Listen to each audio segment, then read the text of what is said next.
Hey everyone, I'm Allison Morris watching NBC News Now. Here's what's happening. Now we have to keep working at it, and I'm very pleased to report that the two-track strategy is right on track. The Senate moving full steam ahead on infrastructure, passing the $3.5 trillion budget resolution. But one key Senate Democrat is raising some serious concerns. Could he derail infrastructure altogether?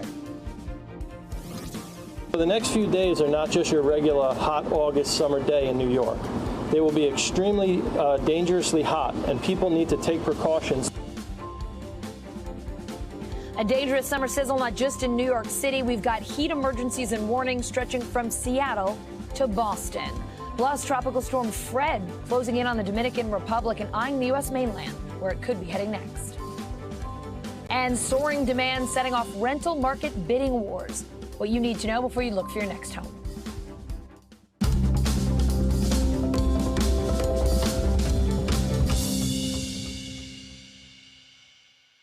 We start tonight with political team coverage. MSNBC anchor Yasmin Vasugian is in Albany, New York, with the first comments from incoming Governor Kathy Hochul. NBC News White House correspondent Monica Alba is covering President Biden's economic push today.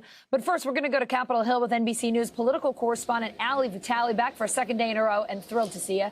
Ali, the Senate passed a $3.5 trillion budget resolution just before 4 this morning. And then a few hours later, Senate Minority Leader Chuck Schumer said the work is only just beginning. So what happens next here with reconciliation? Yeah, Allison, the majority leader coming in with a big cup of coffee after a very, very long night last night. And that was really just the first step of the slog forward here, because lawmakers are home on recess now, but the work is still continuing behind the scenes. We know what the top line numbers are for the committees for this reconciliation bill. Over the course of the next few weeks, they're going to actually begin crafting it, filling in the actual policy that makes up those top line numbers. Senator Schumer saying today that they're going to continue to stay in touch over Zoom over the next few weeks. But he did reiterate this is not going to be easy. Listen. What we're doing here isn't easy. We've labored for months and months to reach this point, and we have no illusions. Maybe the hardest work is yet to come, but we are united in a desire to get it done. And so far, so good. So far, they are united on this. They were united in the ability to move on to this question of the budget resolution. The question is, if they're united around that $3.5 trillion price tag, and you look at certain senators here on the moderate side of the caucus, and it seems like they're not. All right, Ali, first I got to say I just love that oh-so-subtle placement of the extra-large coffee cup there, just reminding everyone how late everybody was just working letting everyone know you had a late night. Really subtle. Yeah, really subtle there, Schumer. So let's talk about some of the perhaps contentions here. Senator Joe Manchin voted yes on the resolution, but has serious concerns about that price tag. He said in a statement, given the current state of the economic recovery, it is simply irresponsible to continue spending at levels more suited to respond to a Great Depression or Great Recession, not an economy that's on the verge of overheating. Who else is voicing concerns here? And is there a strong possibility they could prevent this from getting done? Well, look, certainly Manchin voicing those concerns this morning before leaving town, that raised a lot of eyebrows. But also Senator Kyrsten Sinema of Arizona, she's another one who has been vocal about the price tag on this. And Senator Schumer was really clear with his language with us this morning when we asked him about this. He said that every part of the Biden plan will be in the bill, but he didn't commit to that $3.5 trillion number. So at that point, it looks like that might be fungible. But at the same time, Schumer backing the ethos of the bill, which is to say a lot of those progressive priorities like paid leave and universal child care, he says those are going to be in there. But certainly there's a balancing act going on in the Senate, because right now at the point they are in this process, this is going through in a partisan fashion. You need all 50 Democrats on board, and they need to make sure that that happens when this does end up coming up from a vote when they get back in mid to late September. The same juggling act, though, is also going on in the House. Nancy Pelosi, throughout the entirety of her tenure this term, term has had to balance a more moderate side of the caucus and a progressive side of the caucus, each with competing, frankly, levels of demands about what they want at this moment when Democrats hold both houses of Congress and the White House. That balancing act is really going to be the next big story as they push forward on this reconciliation plan, which is chock full of Democratic policy priorities, things that many of them, not just at the presidential level, but across levels of the ballot, campaigned on throughout these past elections, and now they feel like this is the time to make good. All right, Allie, let's talk more about the House. Coming back early from its recess to vote on this budget resolution, House Majority Leader Steny Hoyer saying they will be back at work on the 23rd. Do we have any sense of what that session will look like, how long they plan to stick around? Not yet, but you can expect it's probably going to be a few days, though that might be something that I eat my hat over later because it was wishful thinking. They might have more work to get done.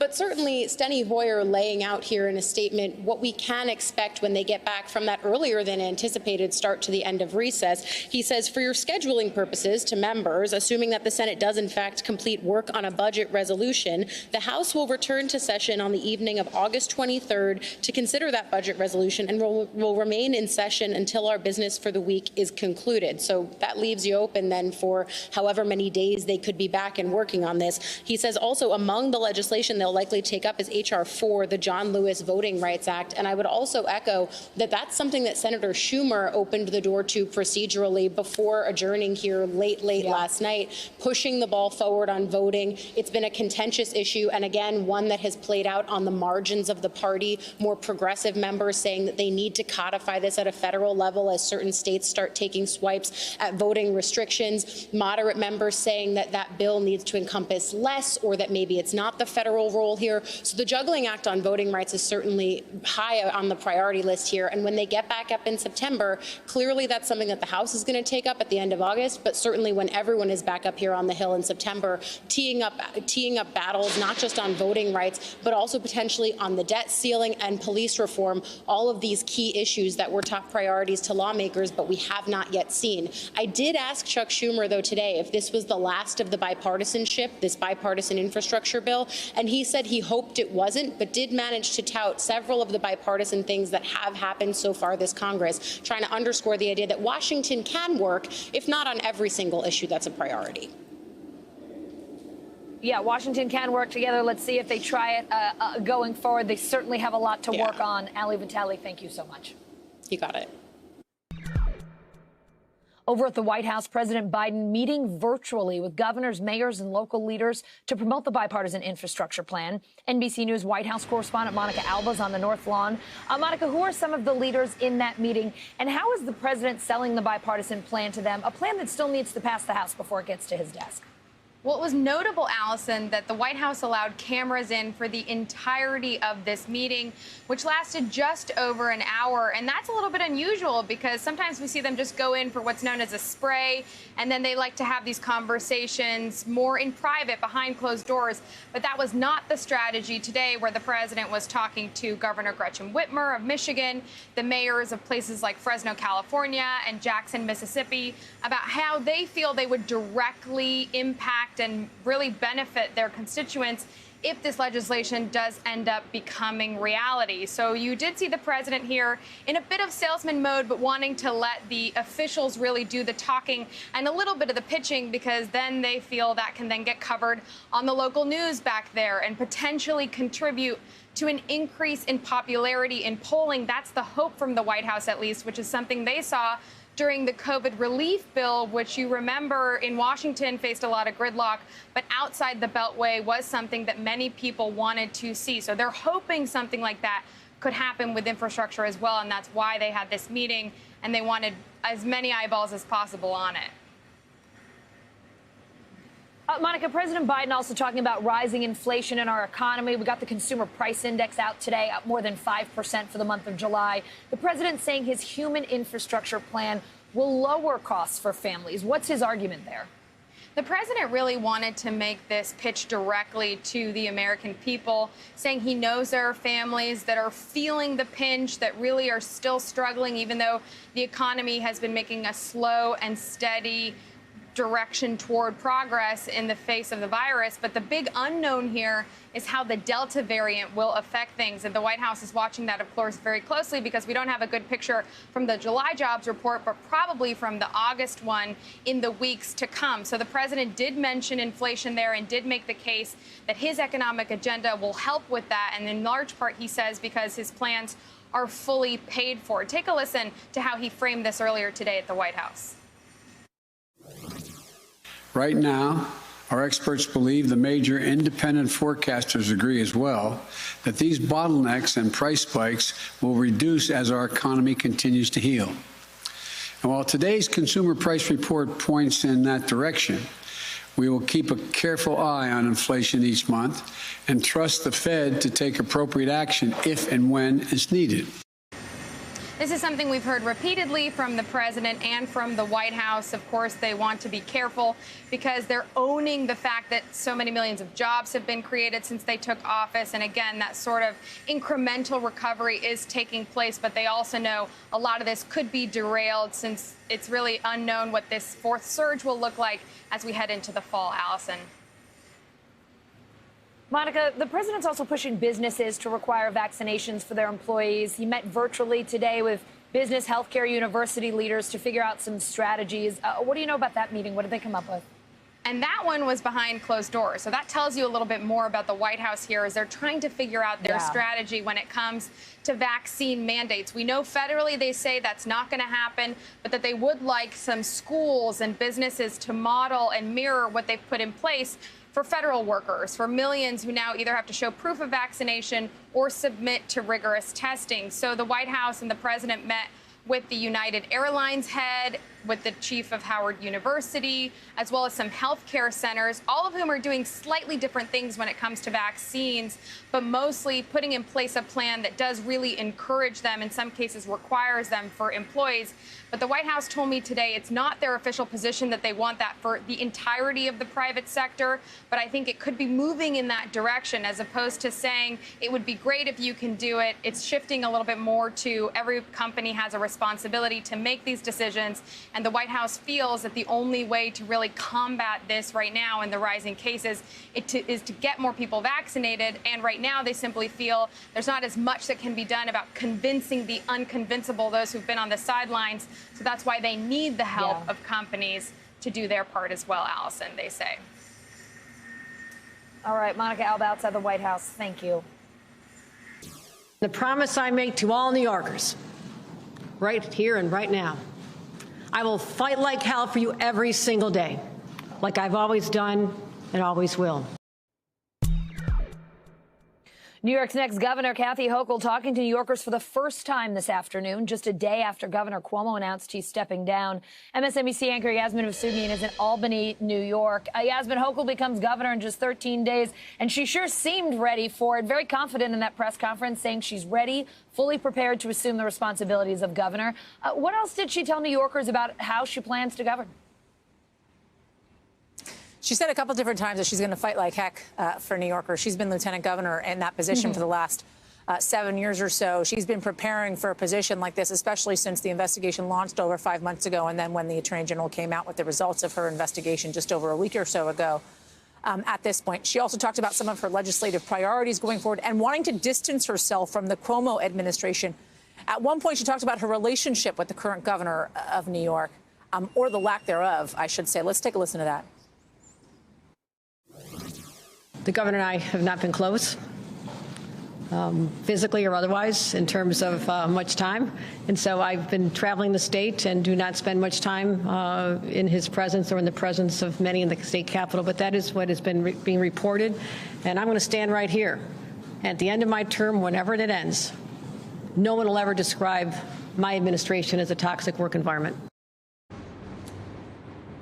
She was also asked during that press conference, Allison, as to how she's going to reestablish trust after being a part of the Cuomo administration. And she actually touted some of the accomplishments during Cuomo's time in office, but then also went on to say my administration is going to be completely different. She was going to make sure nobody was serving in her administration that was mentioned in that report that served unethically. So come 13 days from now, it seems as if the lieutenant governor is going to clean house when it comes to making sure the right people are around her, Allison. Also, notably, she said, talking about the 14-day gap from when the governor was announcing his resignation to when she will assume office, she said it wasn't her choice and was told by the Cuomo administration it would give time to have a seamless transition of power and to make sure she is introduced to the right people. All right. Yasmin, listen, it may be a different set of people, right? But Hochul has to juggle some of the same problems. The pandemic is still here. We've got a rent crisis in New York. She has to work on a new state budget. Did she touch on any of those specific issues and some of the challenges she's going to be dealing with in the months ahead? So it was interesting because she was actually asked a lot about some of the legislative priorities that she has ahead, what she needs to tackle in the state. You're thinking about kind of the economic downturn that we dealt with during the closure in this pandemic, how we have to have a massive economic recovery, rental assistance, so many folks that are out of their homes right now, homeless. And so she actually didn't necessarily answer those questions directly. She kept saying the current governor is Governor Cuomo. Once I enter office, I will then address some of your concerns and your questions. She did acknowledge, though, the fear surrounding the Delta variant, the pandemic in this state right now. And, of course, vaccination. 70% of New Yorkers have 2 shots in arms at this very moment. She wants to make sure those numbers increase. There's a lot of anxiety in the state, as you well know, I'm sure, Allison, for parents, especially when thinking about going back to school for kids under 12 that are not able to be vaccinated and kids over 12 that haven't been vaccinated. So I think she's thinking a lot about that when she thinks about her legislative priorities, making sure she has the right people in place. And, of course, announcing her lieutenant governor between now and then, promising she'll have a name out there before she is sworn in as governor, the first, I should say, female governor of the state of New York. Yeah, just 13 days to go, and I think we'll be learning a lot more about her plans and priorities over those days. Yasmin, thank you so very much for your reporting. In my mind, I've never crossed the line with anyone. But I didn't realize the extent to which the line has been redrawn. There are generational and cultural shifts that I just didn't fully appreciate. Andrew Cuomo's era ending before his governorship, but he's no political dodo bird, says NBC News senior national politics reporter Jonathan Allen. John has such a way with words. And he's analyzing why Cuomo's dinosaur defense, as he calls it, that he failed to adapt to the times, rang hollow. John writing, it wasn't the New York governor or the times that changed so much as what the public knew about his conduct. John joining me now from Washington, D.C. So, John, you read at some level Cuomo's defense is true, but it's also a cop-out. Let's get into it. How so? Well, sure. I mean, the times have changed. He's right about that. What the standards are have changed. Those lines that he talked about have changed. And he's been there right at every step with those changes. He was governor of New York during the beginning of the Me Too movement. He is somebody who has pushed for other elected leaders to leave office because of sexual misconduct allegations. He is somebody who has done ethics reform in New York State. So for him to sit there and say that he didn't understand that that the lines had changed, and by the way, some of the things that are that he is alleged to have done go beyond, you know, and not to minimize these things, but go beyond, you know, an off-color joke. I mean, he's accused of putting his hands on people in ways that they didn't want. So this is not a governor who sat there and said, "I'm sorry, I know what I did was wrong." This is somebody who said, "I'm not wrong, and in fact, in my mind, I was right because really society has changed, and I just didn't realize that I'm kind of an old guy." That's a defense that absolves him. John, you also write there's no question that Cuomo should have understood the dangers of failing to keep up with changing societal standards, particularly given how some politicians around him in New York got themselves into trouble. I mean, let's talk about some of the warning signs he should have gotten from the likes of Silver, Skelos, Rangel. You know, these were people right here in New York. I mean, 40 years ago, when he first came to Albany, like all other state legislatures, or most of them across the country, you had casual corruption, you had sexual misconduct, you had these things that weren't even necessarily considered scandalous in the context. But again, that was 40 years ago, and he's been in politics for all 40 of those years, essentially, whether at the federal level or as the state attorney general in New York or as governor of New York. And this is just a situation where he should have been able to look at, not just in the context of sexual harassment allegations, but in the context of corruption, in the context of ethics problems. He watched, as you pointed out, Sheldon Silver go to prison over corruption that might not have been considered such a big deal. 40 years ago. Same thing with I said Silver with Dean Skelos, who had been the state Senate president in New York, and then also with Charlie Rangel, the congressman from New York. You know, one of the things he was found to have violated as an ethics situation was using his official letterhead to solicit contributions to a charity. That's a big no-no now. It wasn't such a big no-no 40 years ago. All of these people who get elected to office are people who are seeking power. And the question is, are they able to use that power and know the difference between using that power and abusing it? In this case, you know, pretty much everyone around Andrew Cuomo said that he didn't know where that line was. All right, so, John, a person familiar with Cuomo's thinking told you that in the end, with his political career hanging in the balance, Cuomo hoped to trade away his last chip to stay in power for a little while longer. Could you tell us more about what that person told you, what you learned about what the strategy really was there? And then there are some new concerns from Cuomo's critics that in spite of everything that's happened, this might not be the end of his political story. Some of us have just a hard time imagining that. So first of all, he really thought that there was an opportunity here to basically go to the state legislature and say, I'm not going to run for re-election. I was planning to run for a fourth term. I'm not going to do it. You know, make the impeachment go away. And we saw internally the moment for him, according to the source I spoke to, the moment where that changed for him was when Carl Heastie of the legislature came out and said, look, we're not going to be making any deals. We're not going to be negotiating any deals. That was on Monday.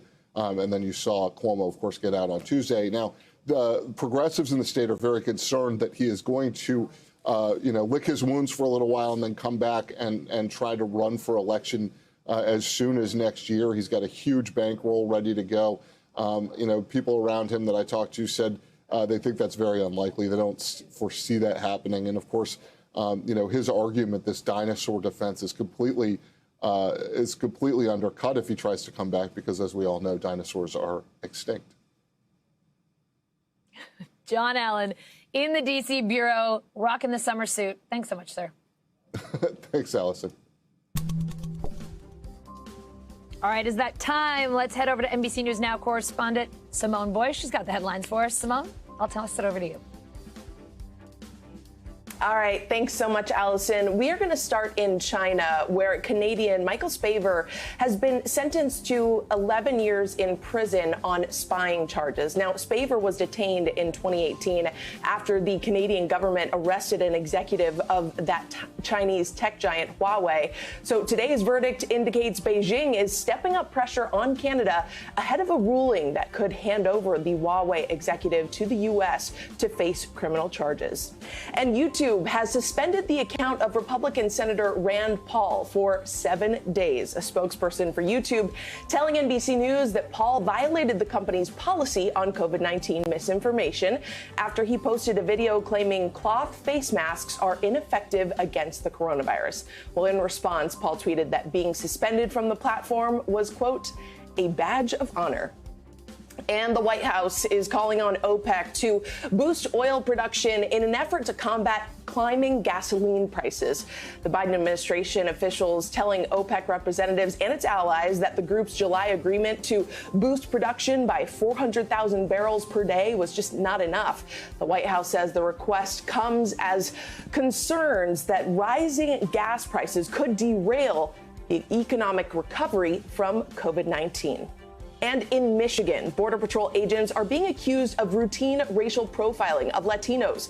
Congress members Jamie Raskin and Rashida Tlaib have asked Homeland Security to address these allegations after a March report from the ACLU accused Border Patrol agents of targeting Latino state residents from 2012 to 2019. Now, the agency has not responded just yet.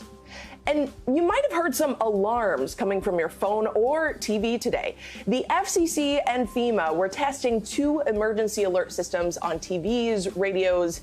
Who still uses those, by the way, and cell phones across the country? I guess people do listen to radios in the car.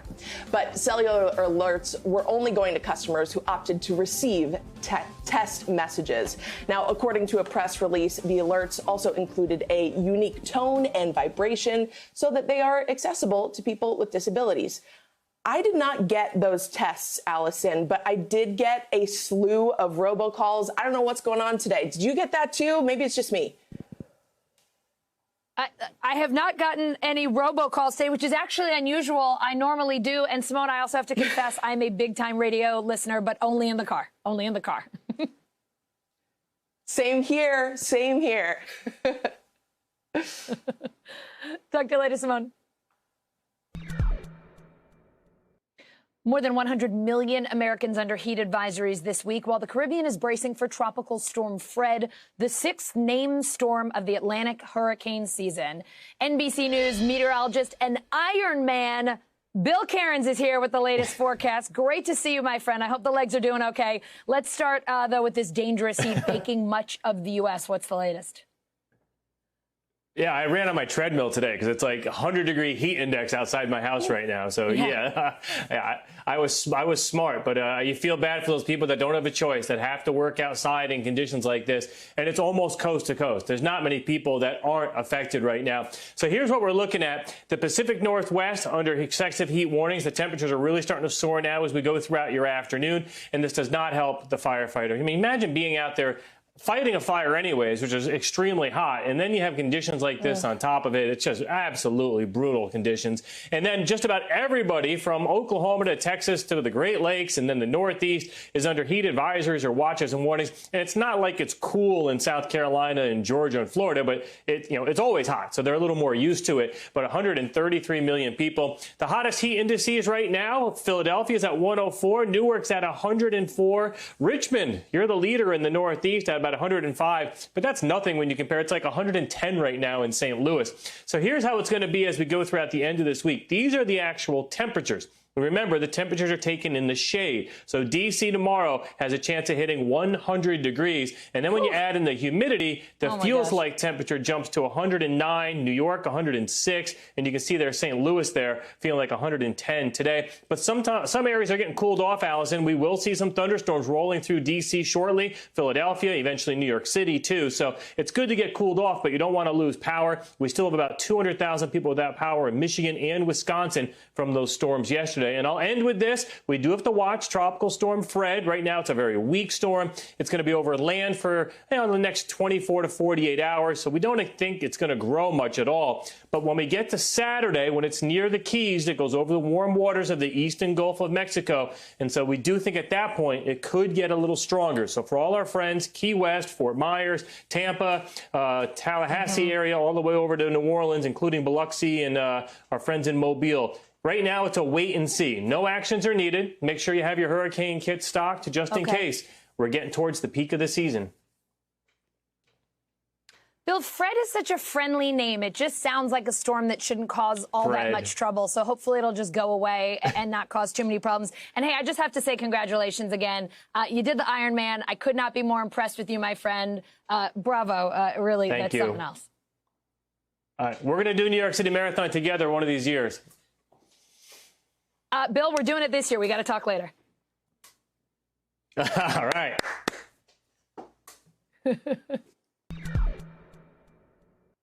Philadelphia under an excessive heat warning today. Temperatures there could feel like 110 degrees. As our climate continues to change, cities are especially vulnerable. They're turning into what experts call urban heat islands. NBC News correspondent Josh Letterman is in Philly.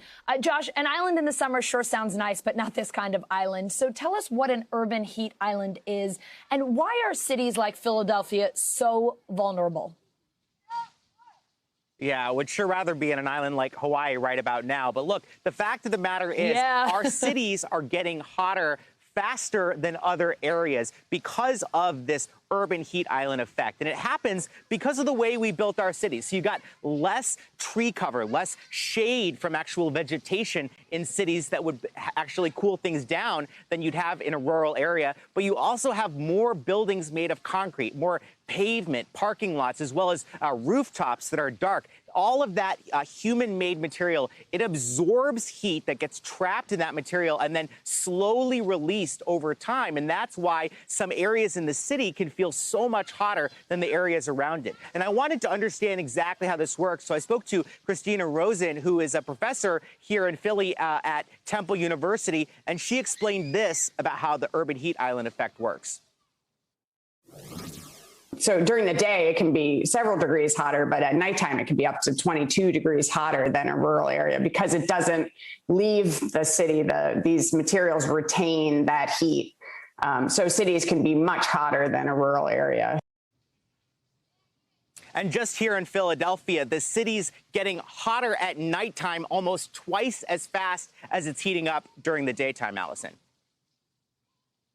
So, Josh, I see kids there behind you playing in the water, at least trying to stay cool. How are people there holding up? What else are they doing?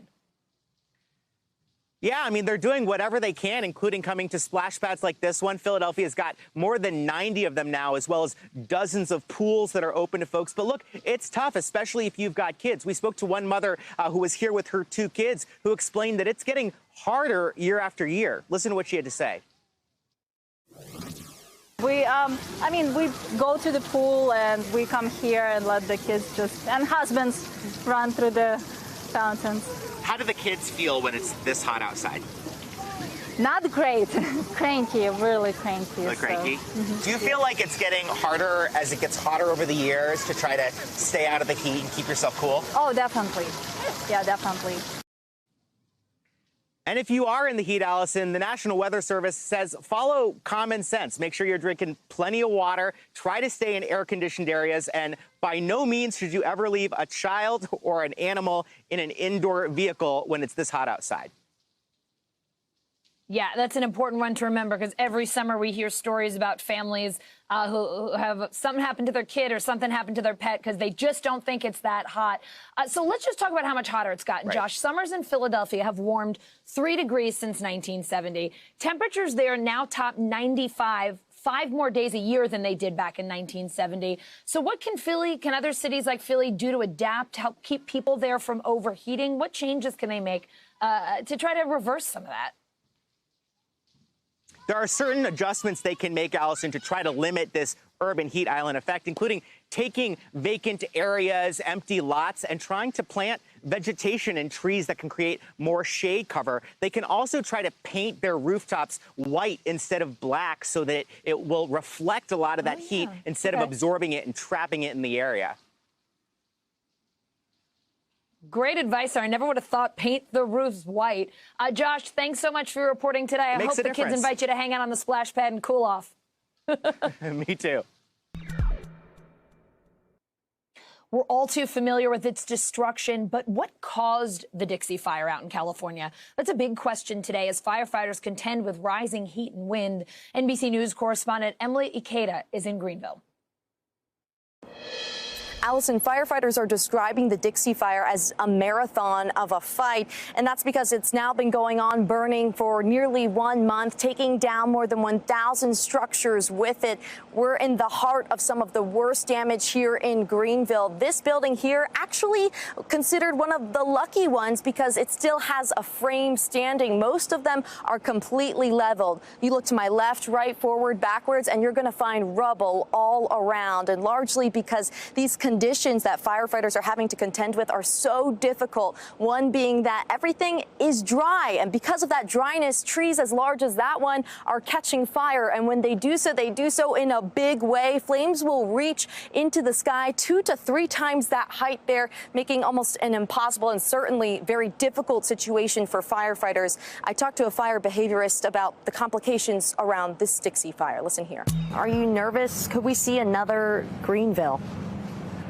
I think whenever you have communities intermixed in the forest, the way we are right now, I think that potential is always there. So what caused the Dixie Fire? Well, it's still under investigation, but PG&E, a utility company, has said that it could be because of its equipment when a tree fell down onto a power line. Now, a federal judge ordered the utility company to bring forward more details around the circumstances like vegetation, drone usage, so we should learn more information next week. But PG&E also put out its own report this week, essentially saying that the fire was not a result of neglect on their part. It's time for the bottom line, our daily look at what's going on in the business world and beyond. Today, we're talking about the rental market. Bidding wars heating up as landlords are reporting unprecedented demand for rental homes. CNBC real estate correspondent Diana Olick joining us now. So, Diana, one landlord saying in 20 years he has never seen anything like this. You're reporting that some landlords are getting more than a dozen applications for high-quality properties, with some of those renters offering well above asking. What's driving all that demand? And show us what it's doing to rental prices. Well, Allison, it's all about the economy improving, jobs opening up, and people wanting to move out of those shared living situations that they've been in. And so they're going after rentals. But the problem is there's just not that much supply for all that demand, and that's pushing rents way higher. So what we're seeing in July, rents nationally rose 7% year over year for one-bedroom apartments and nearly 9% for two-bedroom apartments. And that's up from 5 and 6.5% annual gains in June. All of that according to Zumper. For single-family rentals, the latest read from CoreLogic in May shows rents up 6.6% year over year. That's nearly 4 times the annual increase we saw in May of 2020. So you can see what all that demand is doing to the rents, Allison. All right, so Diana, let's say I'm looking to rent a home or apartment right now. What kind of competition am I up against? What do I need to be prepared to do? The competition is going to be very fierce. You're going to see a lot of people coming in with offers for the first and second month's rent. You're going to see them offering $200, $300, $400 over the asking rent, which normally you only see in the home buying market is people bidding against each other. Yeah. But also the quality of the renter is going to be different. Not only is the rent rising, but so is the profile of today's renter. The rental applications that we're getting right now, you're seeing higher credit scores, you're seeing applicants willing to put down more in terms of security deposit, you're seeing strong rental history as well. That wasn't necessarily the case pre-COVID. You know, we visited the house that Vipin Motwani had put on the market just 2 weeks ago. And again, he had more than a dozen offers, and he was getting offers for far more than he was asking. Oh, my gosh, I've never offered more than the rent they were asking before. This is definitely a new one.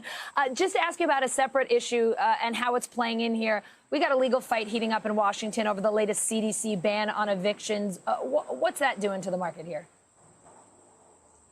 Well, again, it's all about supply and demand, right? So you have a lot of renters who are in homes. They haven't been paying rent for the last year and a half. Motwani told us he's down about $30,000 to $40,000 in back rent, and they can't evict them because of the extension of the moratorium. So that's just taking supply off the market again for people who do have the cash rent. It's not like we want to see people out on the street, but the market needs to cycle through the way it normally does for supply and demand, and we just don't have that supply out there for the renters who want it and can pay for it. Wow, the rental market sounding more like the housing market than ever before. Diana, thanks so much for being with us today. All right, I hate to break it to you, but the price increases you're seeing at the grocery store aren't going away just yet. The Consumer Price Index jumping 5.4% in July. So what does that mean? The prices you pay for everyday goods and services are higher now than they were last year. NBC News senior business correspondent Stephanie Rule takes a look at the numbers and explains why they may not be going down. Hey there, Allison. The inflation numbers are out, and it is official. Across the board, prices are up. But you didn't necessarily need for me to make it official. You knew it. From rental cars to hotels to average things at the grocery store like pork and seafood. Month over month, we continued to see prices go up. Now, if you look year over year, you're going to have some serious sticker shock. Things like rental cars are up 73% from where they were last year. But you've got to put it in context. This time last year, we were not going on vacation. We were not going out to eat. So we saw prices dip. But the idea has been, once we get the economy reopened, which we have, once people get back to work, we're going to get back to normal and prices will normalize. But they haven't yet. We still have these labor shortages. We still have supply chain issues. And while we're plagued with these issues, and we are, especially with the Delta variant surging, prices are high and we are feeling it across the board. Florida Governor Ron DeSantis not buckling under pressure, sticking with his ban on mask mandates, even though some school administrators and parents are fighting it. NBC News correspondent Carrie Sanders is in Riviera Beach. Allison, here in Florida, they've seen a 24% increase in the last week of children testing positive for coronavirus. So as kids have returned to school across much of the state, parents are concerned because the governor has established a rule that says there will be no mandatory mask wearing. Now, there are several counties that have pushed back and defied the governor or modified how they're going to handle this. Those that are defying saying masks must be worn. In other counties, like here in Palm Beach County, they're saying masks must be worn, but parents can opt out for their children. So in this community of about 179,000 students, right now it's estimated about 2,000 parents have opted out for their kids. But that leaves kids in a situation where they're sitting at their desk with the mask on, and next to them is a student without a mask on. The governor has maintained that he has the authority to establish these rules, no mask mandates. He's been speaking about it almost on a daily basis. This is the governor earlier today. I don't think it's really doing much, and so as a parent, I think parents should look to say, it's doing more harm than good. Just to the south of here in Broward County, they've established a mandatory mask wearing regulation. So when the kids go back to school there later this month, they will have to wear masks, no opting out, except for medical conditions. In this particular case, there are parents who are saying, no, wait a second, we want to make the choice. We don't want the government to make the choice for us, while others are saying, no, we want a uniform rule across the board. This is what some parents had to say. I don't want to send them into an unsafe environment, and we know that masks will keep kids safe. If people want to wear masks, that's absolutely up to their choice to do that. But as a parent who does not want their kid wearing a mask, we should have a choice as well. It shouldn't just be one-sided. Bringing it back here to Palm Beach County, where kids are in classes, and yes, they can opt out if their parents sign a regulation. The teachers are the ones who are sort of the police officers here to determine, well, you're supposed to be wearing a mask, you're okay, you don't have to wear a mask, you've opted out, your parents have signed that paperwork. There's only one problem with all of this. The teachers are not being informed who opted out. There's no list. And so when kids get into a fight and the teachers are going to have to determine, no, you need to put your mask back on, especially in high schools, the teachers don't know whether a form was signed. So it sort of leaves everything up in the air. And of course, it is the air that we're talking about here, the spread of coronavirus through the droplets in the air. So a lot of questions and a lot of debate that is not going away. I'd rather die than get the vaccine. That's what a non-COVID patient told a Mississippi ICU doctor, even though that patient is at high risk for the virus. Doctors there absolutely pleading with people to get vaccinated. The hospitals are running out of ICU beds. They're overwhelmed by both young and unvaccinated patients. NBC News correspondent Ellison Barber's in Ocean Springs, Mississippi. Ellison, I understand you visited all 3 hospitals in the Singing River Health System. What did you learn there? Yeah, I mean, system-wide, as you said, they have 3 hospitals, 3 different cities across their health system. 90% of the patients hospitalized because of COVID-19 are unvaccinated. Statewide, 97% of new COVID cases are among the unvaccinated. We went onto the COVID ICU floor in this hospital where we are in Ocean Springs, and every room was full. 10 out of the 12 patients yesterday were intubated. When we were on the floor, 2 patients, their lungs collapsed, and doctors had to go in and put in chest tubes. Doctors, nurses, respiratory therapists, they are beyond their breaking point here. They are literally finding ounces, glimmers, sprinkles, whatever you want to call it, of strength to just get through the day. Then they show back up and they have to do it again. And for some people, it is becoming too much to bear. I want you to just listen to some of what we have heard from people inside this ICU, particularly a respiratory therapist who spends literally almost every minute of her day at the bedside of COVID patients. And she talked to me about what they say to her before they are intubated and how almost every time, she says, they say they wish they'd been vaccinated. Listen. Just having those patients look at you before they're being intubated and begging you to not let them die, and just the look in their eyes, knowing that they could have done something to help prevent them from getting as bad as they have gotten. That just, it's just heartbreaking. So whereas before we were talking to children of these elderly people who were often prepared in their minds for eventual demise, now we're talking to parents. We're talking to young spouses. You know, Allison, I've been in 6 or 7 COVID ICUs, COVID wards since the pandemic started reporting.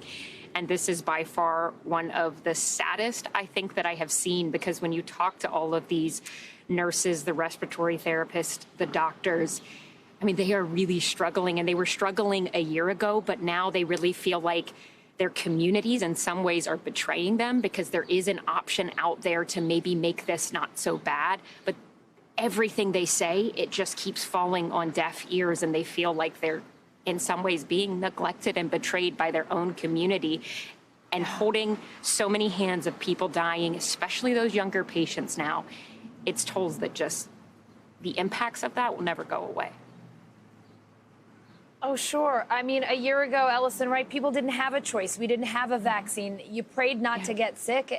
And if you did, you just prayed that the doctors could help you. But for those doctors to know that the patients coming to them now have a choice that could keep them out of the hospital, I don't know how they deal with that day in and day out. So let's talk about what's going on in Mississippi with the vaccine.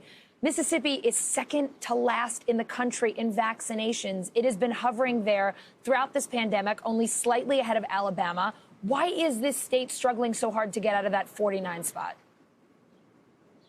Yeah, I mean, it seems like Alabama and Mississippi are always battling for least vaccinated state. And it's a place that none of the doctors, none of the nurses, none of the respiratory therapists on the front lines want to be at. And when I asked doctors here, you know, what do they think is going on? What we keep hearing from them is that they feel like the big issue is misinformation, that people are trusting nonsense that they are reading on the internet instead of listening to the people who are actually on the front lines dealing with this every day, the doctors who specialize in this area. And there's some moments where they have to come to terms with the fact that they won't be able to break through. They're literally doing everything they can to reach any person that they can. But you mentioned it a little earlier. One doctor told us that he had a patient tell him that they would rather die than get vaccinated. And some of those people, they just are having to come to terms, I think, with the devastating reality that they won't be able to convince everyone, because, again, people are choosing to believe what's on the internet instead of people who really have seen it and know this firsthand. Allison? I don't know how you argue with that. Someone would rather die than get a vaccine. There's just no logical counter to that one. Ellison, thank you so much for all your reporting throughout all of these ICUs over the pandemic. We're really grateful. Arrest warrants out for more than 50 Texas House Democrats refusing to show up for the state's special legislative session. NBC News Now correspondent Priscilla Thompson's in Austin with the latest on this voting rights showdown.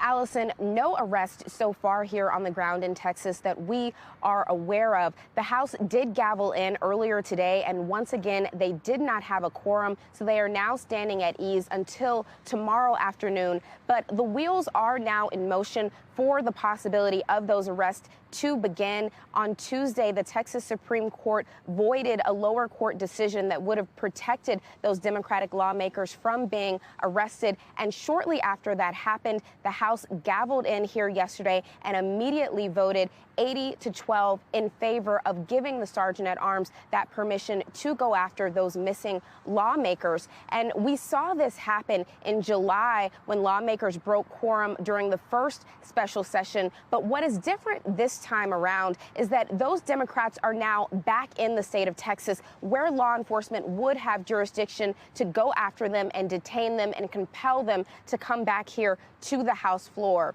And I spoke with one of the Texas representatives who is currently not on the House floor, hiding out in the state of Texas, about all of this. Here's what he had to say. Being arrested, being put in jail, being anything, all these things that they've threatened us with is nothing. What really should matter to Texans right now is actually what's happening under their nose, under Governor Greg Abbott's watch. Trust me when I say we will do anything and everything we can.